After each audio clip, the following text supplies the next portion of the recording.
a visual episode of Married or Something podcast because we are in the car headed back to St. Louis from Bowling Green, Kentucky. We were on an assignment this week. That's what you want to call it. Sure. Yeah, so we were like, while we're in the car for the next 2 hours, that's how much time we have left. We were like, we might as well do a little episode, and we're gonna make it visual. So this is just my way to make sure that she stays awake. yeah, because on the way up here, I definitely fell asleep. Yep.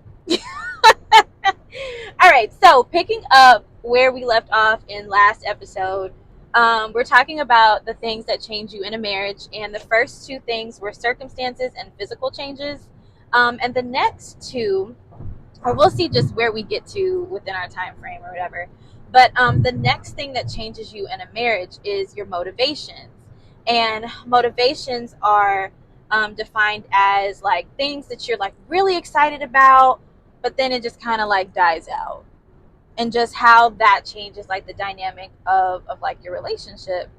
And so I'm trying to think of like what were things in our marriage that like we were really excited about, but then the motivation just kind of just like died out. Things that we were excited about. Yeah. Or like things we were like started doing and we were like, yes, let's put all of our time, all of our energy into this, and then we just kind of like died out. I can't really think of anything.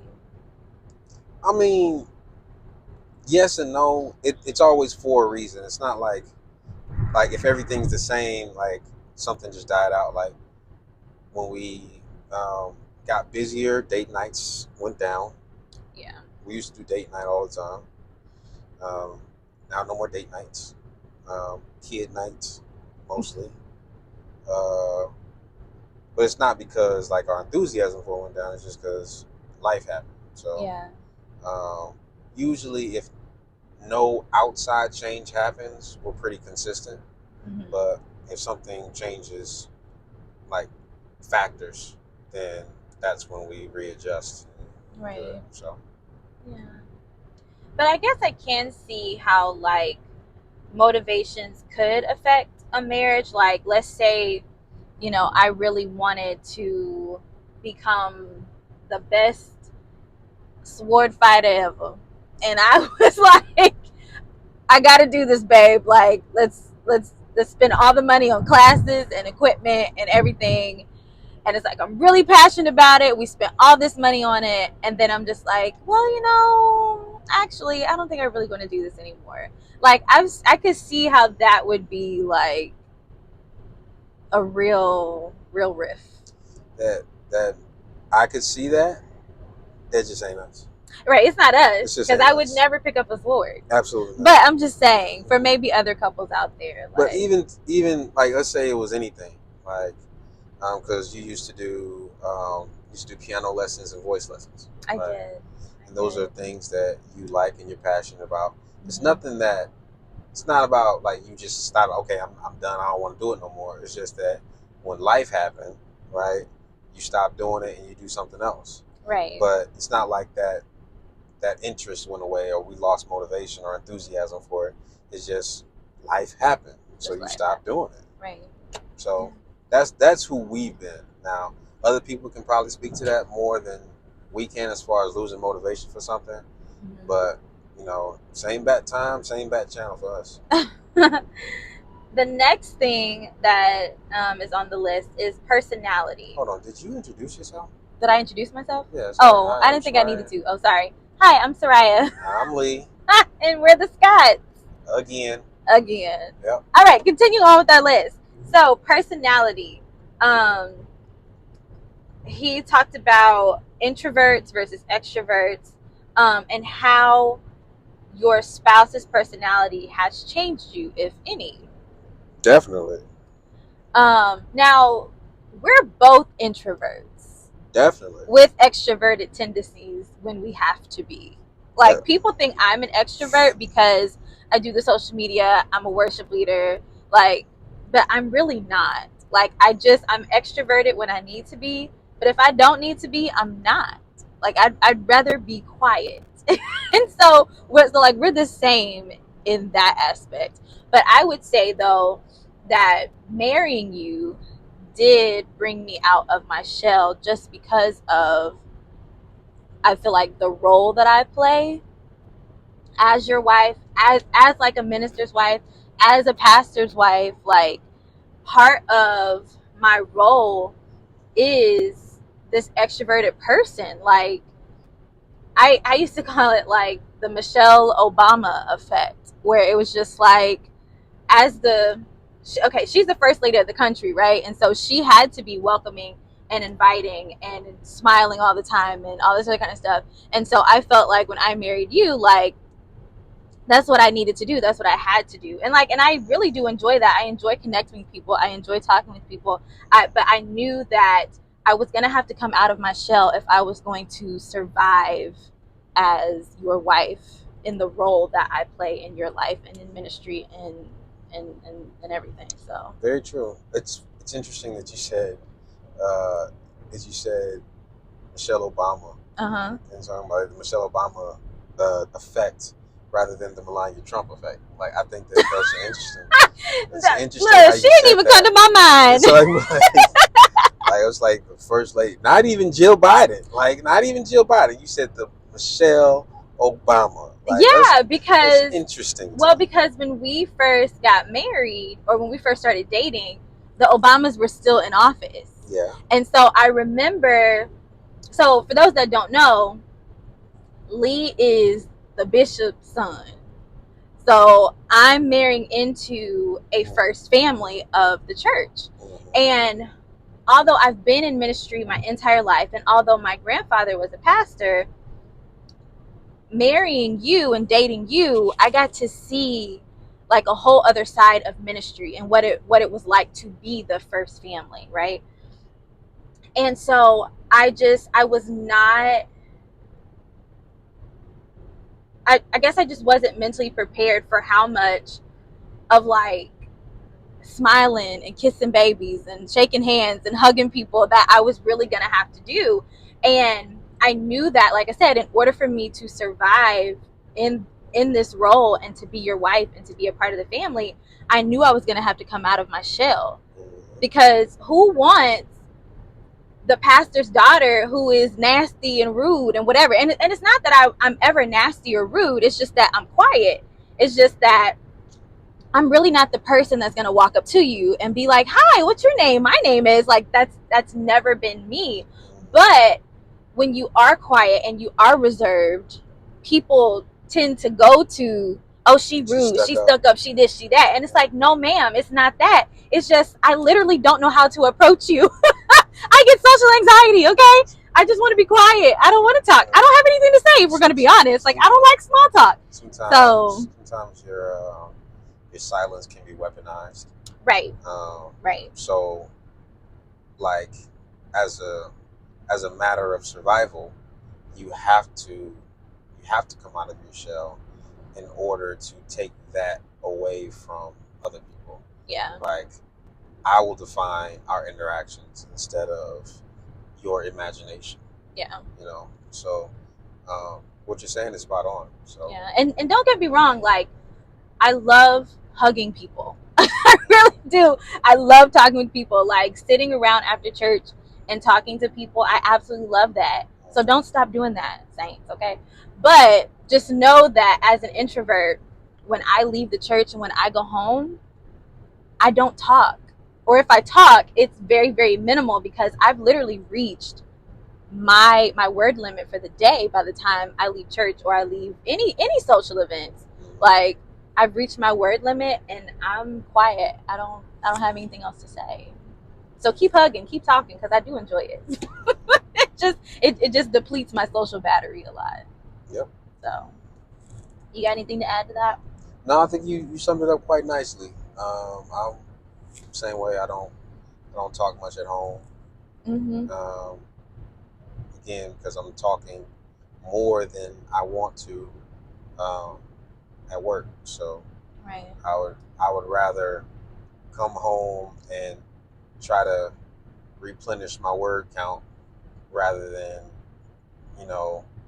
clam up on people and then again let my silence be weaponized. Right. So I'll you'll hear me and you'll see me and be like, oh, that's Pastor Lee and all that type of stuff, and I'm gonna give you a smile. I'm gonna be social, and I'm gonna be funny, and I'm gonna be charismatic, and I'm gonna be charming and all that type of stuff. But understand, like, all that stuff, like you buying on credit with me. Right. You buying We on gonna borrow credit. time, saints, You're buying on credit. because when I'm done, like when my social battery is done, Like, and sometimes, like, even when I'm there, like, your you social might see battery dies. when my social battery dies, you'll know because you won't see me anymore. Like, Right. I'll be there, but like I'm in I a back will room somewhere. disappear on you Yeah. in a heartbeat. Like, you'd be Yeah. like, where's Lee? Where did Lee go? Lee left. Right. He's gone. He's by himself. Yeah. Yeah. The next thing is relationships, and this was defined as people that have come and gone in your life. And it's not talking about like grief, but I think more so like friendships that may have ended and how that affected you, like in the marriage or stuff like Within that. the lifespan of our marriage, like, Yeah, friends leaving. yeah, or even like when we were dating, because like when we were dating, I had a friendship that ended, and me and this person have been friends since seventh grade. And when we were dating, the friendship ended, and but I really can't. I really don't know if that really affected me within our relationship, though. I don't think it affected the relationship at all. Yeah. I think that at that time, that friendship was pretty autonomous. Like, Yeah, like you hadn't even met her. Nope. Yeah. And it's good. I'm cool. Again, introvert. I don't need to meet anybody. Like, I am cool. Yeah. I'm cool with this. But I don't think it affected us at all. And I'm trying to think about throughout my relationships. I don't think any meaningful relationship throughout the course of our uh, marriage. I don't think any meaningful relationship ended or anything like that. Maybe some of them kind of changed. Right. Which I think that's inevitable when you become an adult. Yeah. And when you do get married, like your interest, like in your the time that you're able to devote to different things or different people, like that kind of shifts, that changes. And I think if you have like real friends, like they're gonna understand that, and they're gonna be okay with, you know what, let me every weekend we're not gonna be hanging out. Exactly. No, because she with her husband. Right, and they don't want to do that. Like, they be like, they'll stop the foolishness before it even get to you. It's like, hey, don't invite so and so. Like, they're doing this and they want you to do that. Right. Like, I think real friends understand what phase of life you're in. Right. And they'll champion that for you. Like, you don't need to. This is a battle you don't need to fight. Like, I don't have to fight you to be like, hey, Lee needs to be back home because he got 2 small kids and a wife at home. Right. Like, nobody needs to fight you for that. Like, and my friends, the people that are close to me, they understand that and they know that. Yeah. So, and that's not to say that you got to do everything with your spouse either. Like, no, you do need that time to go be like hang out with your friends. You need friends and just be you know. Need friends. Yeah. Your spouse, while you may have a amazing friendship with your spouse, which definitely you need that, but you need friends outside of your spouse. Right. Like, don't think that your husband is supposed to be your girlfriend at the same time. That's not going to happen. You need, like, his function is way different than somebody else, like, that you would put in that same sphere. You can't do 2 things at one time with this one person, and then when it goes wrong, inevitably, you ain't got nobody to blame but him. Right. Like, he was supposed to be your girlfriend in that moment, but he was your husband, so now you mad. Yeah. Like, hey, you need friends. Like, sometimes, like, the man needs to be a man, and you need to talk to other females about what you got going on. Leave him alone. But I will say though, like talking with you about tea is top tier. Oh, top tier. Like, and of course, like that's something I would do like with my friends, but like With you though, like I'm it's look. top tier though I'm too. right. Like And while we bless God, while we bless God that this is true. I'm a unicorn. I am not a role model in this. All yeah, right. no, Don't assume right. that because my wife's experience in talking with me about some stuff is gonna be your experience talking to yours about it. They're two totally different things. Yeah, So yeah. yeah. Good luck. The next thing on the list is beliefs. So this is core beliefs changing over time, doctrinal beliefs that may differ, or even political opinions. Um, okay, as it relates to our relationship. Yeah. Are there any like core beliefs that you came into the marriage with, or even when we were dating or whatever, that has changed over time now that we've been married for a length of time? Or are there any beliefs that we have had that were like polar opposites or anything like that? Core beliefs, no. Mm-hmm. Yeah. But I feel like our core beliefs have always been one, they've been the same and they've been consistent. yeah, And I think because our core beliefs are because of our belief in the Lord, right, and just fruit of the spirit, like just how we conduct ourselves is pleasing and honoring to the Lord, and so right. that's always kind of So that shaped us. pretty much like totally wipes out the whole beliefs changing over time. It's like no, if you're in alignment with God, then you don't have to worry about things switching up on you. Mm-hmm. Now you might change and you might evolve over time, but your core belief doesn't, and how you how you go about practicing your beliefs might change, but your belief doesn't change. So I mean, we've never had to deal with that, and we probably won't. Probably won't ever have to deal with it. In terms of like, if I wake up tomorrow and I'm an atheist, it's probably going to be a problem. Right. It's probably going to be an issue, Yeah. just because of the routines and the familial traditions that we've already created. Right. Like, it's going to be hard for me to be an atheist and be married to Sariah Scott. Right. And have Avery for a daughter, because Avery walk up and Everyone, be like, praise that the Lord. I will never forgive Lively's song "Turning Out My Daughter." Never forgive them. That's so funny. And like if I'm praying in the house, she'd be like, mommy, you praising Jesus? It's like, my yes, name baby. is Sister Avery. Yes, yes, Sister Avery. Like, who raised you? Yep. Yeah, but I'm grateful to the Lord because I did marry somebody who was saved.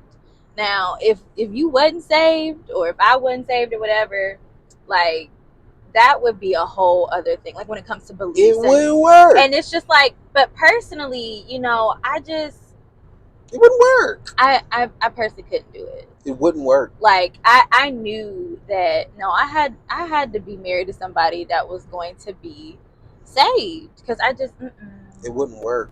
yeah.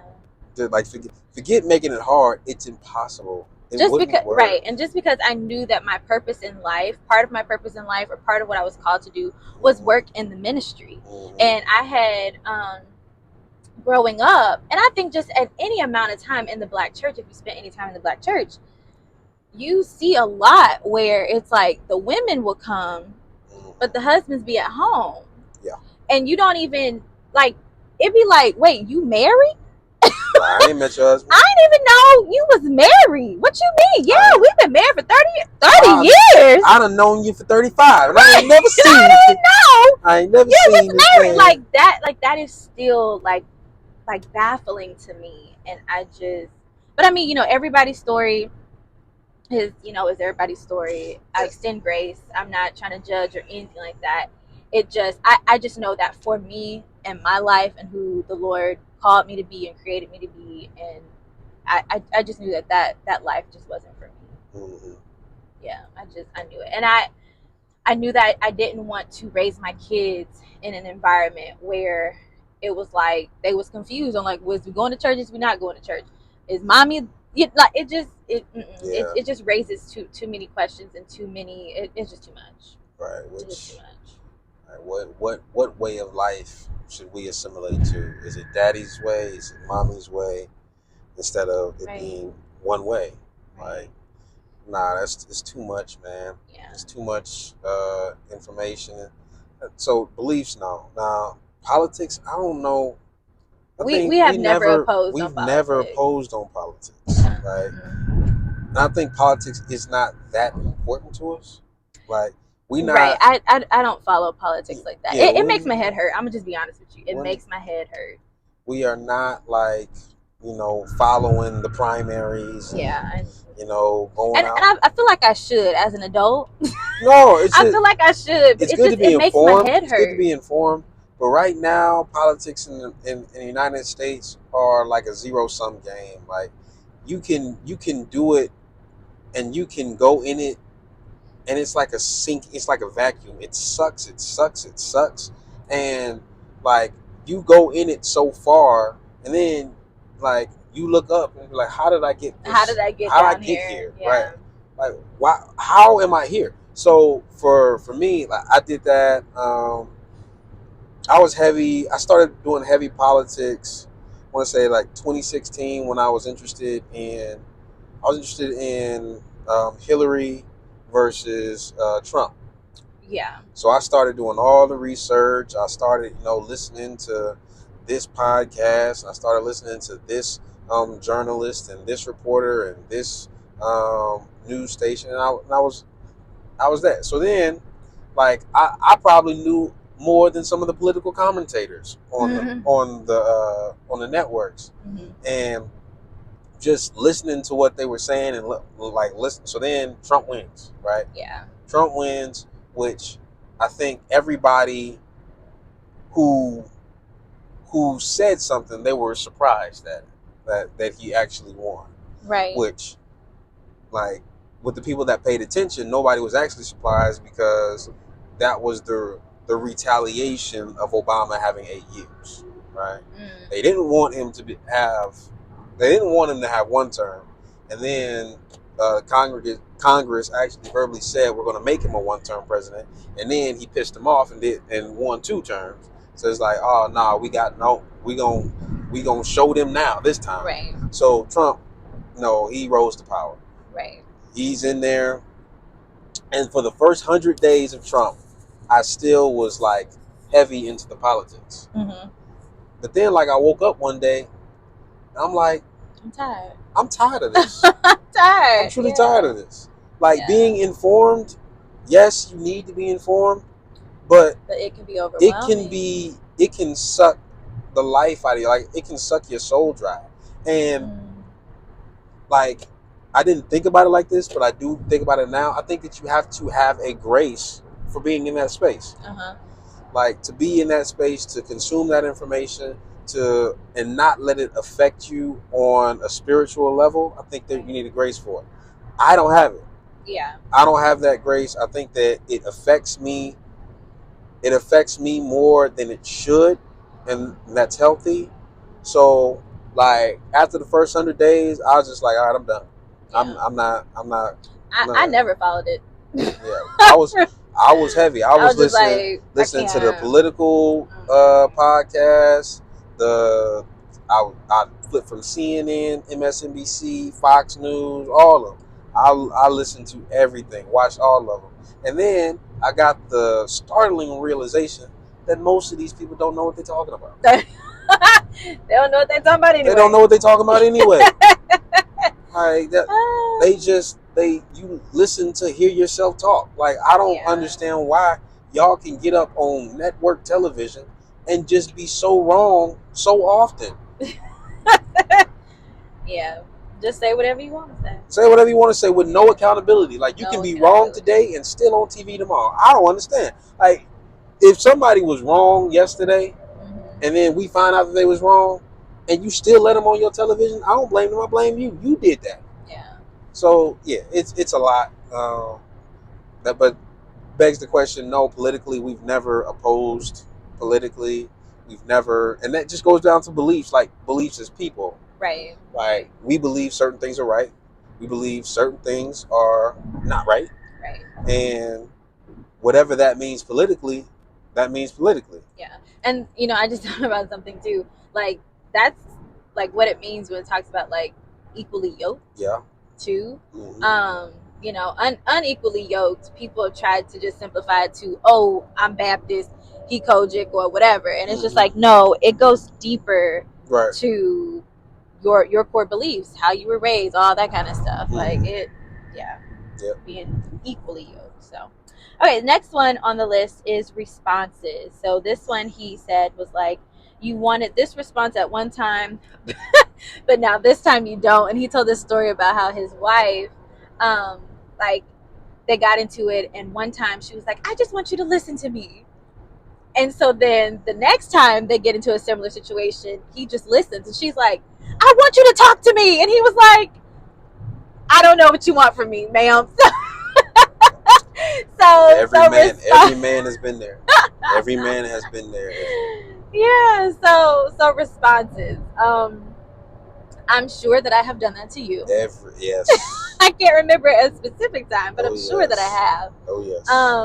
And so I don't know. I don't know what really plays a role into that. I don't know if it's just like just how I'm feeling at the time, or if it just is like the severity of the situation, or what. But I know I do be flip flopping.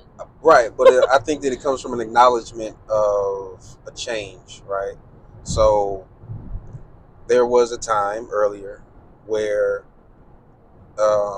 you wanted my response. You were trying to hear my thoughts because part of your affinity to me was saying you got sense. That's what you used to say. Sense? You got sense. So you was trying to hear my sense verbally, right? Yeah. So for a while, that's how it was in terms of issues, conflicts arising, and hearing my thoughts.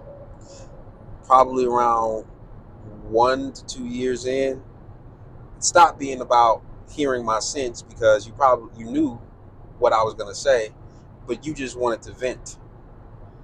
And you wanted a wall to turn to and to get out your frustrations and to get out all the stuff, and you needed that outlet. And then I'm reacting like what we did in the past. Like, okay, well, you want a response from me because you want to hear how my mentality sounds. No, you don't. You don't care to hear how my mentality sounds. You just want to get it out. You just want to get it out. It's burning you up inside, and you have to talk to somebody about it. Yeah. Okay. Cool. Got it. Yeah. I think I remember hearing a lot like men want to fix things. We're predisposed to right. it. Yeah. You're predisposed to fix things, and sometimes all women want is just for you to listen. Because I know sometimes for me it's like, but that's cap too, though, right? What? Okay. That is cap. Okay. Because you call me saying, babe, babe, something's under my tire. Something's under my car. Like you were on the highway, you rolled over something. Yeah. And something's under my car. I couldn't swerve to avoid it. Right. Couldn't swerve to avoid it. Something's under my car. Now, what if I just listened? Right. What if I just said, that's terrible. Right. I can see how that could be upsetting. Right. Come on, ladies, that's cap. Right. You don't just want the guy to listen to. Right. I need you to fix this. Yeah, you need me to fix it. But if I'm telling you about old girl who getting on my nerves at work, though, I don't necessarily need you to fix that. I don't need you to be sometimes like, you well, do. This is what you should do.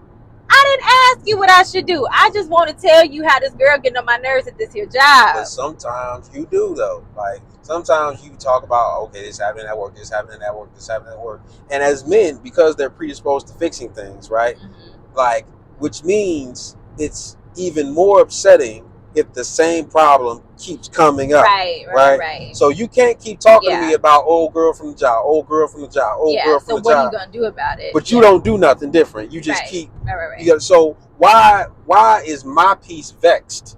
Because old girl from the job, and you don't have any ways to avoid or mitigate this frustration. Right. Like I don't work there. I'm not. I don't. That's not my frustration. Like, Yeah. don't upset my peace. Right. Like, just because you're not gonna accept the solution for me because you just want to vent. Yeah. No, you don't. Like, okay, you want to vent. I and sometimes this is necessary. Listen, I can pay for somebody for you to vent to.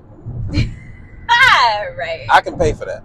Right. But me, unless you're going to accept and actually heed my suggestions on how to fix what it is that you're saying is broken, I don't need to listen to it. Yeah. I don't need Hold to on. listen to it. Hold on. Let me fix this mic because I feel like it's rubbing against my clothes. Okay. It might not be, but I feel like it is, and I would hate to be recording all of this and then it just. It's probably like that on both sides, but we are working on it. This is the first time that we're doing this, so I'm like, don't be rubbing on stuff. yeah, be gracious to us. Right. All right. Okay, the last thing is preferences. So just basically like your tastes, your likes, your dislikes, and just that changing over time. And I feel like that's definitely a true statement. Just because as you get older, like things change. So then of course it's going to change, like in your marriage. Like Right. I feel like that's just unavoidable. Right. Yeah. What's something that you liked when we first got married that now that we've been married for going on, we turned 7 this year. So now that we're going close to 7 years, like you're just like, yeah, no, I don't like that anymore. Like I thought. Something that I liked that I don't like now. Yeah. I'm pretty straightforward. Like, I think everything I liked back then, I like now. Again, availability to do so doesn't it doesn't I'm not always able to do it, but still like it. Yeah. Yeah, there's nothing that I used to like to do that I still don't like doing. Like back then, I like sports, still like sports. Yeah. I like music, still like music. I like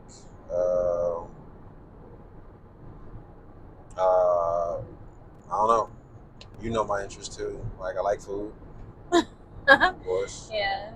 Um, That's something that's changed for me just on a personal note has been food. Types of food that you like. Yeah. So like I actually eat tomatoes now, but it has to be like in a dish. Right. And it can't just be by itself. It got to be like in a dish that I actually eat that's it. That's a change. Or like my food touching. That's a huge change. Right. I can finally take it with my food touching. Before, I would have like 4 and 5 plates just to make sure that we had to buy different types of plates. Yeah. Just so that they had the raised partition, so that this would not those little sectional plates. Right, because I could not have my food touch. So as I've gotten older, now I'm able to let my food touch. But before it was like, nah. But I can't think of anything either that's like something in our relationship or something in our marriage that I liked before or I didn't like that now that I have that's changed. Because I mean, I can't think of anything. Now probably once we turn this camera off, I'm gonna think of a whole bunch of stuff. But right now, I can't think of anything. Nope. Right now, I feel like we've been pretty consistent. That's what I say. Yeah. Well, that completes the list of all the things that can change you in a marriage. Don't forget to like, share, comment, and subscribe. And we'll see you guys in the next episode. Bye. Peace.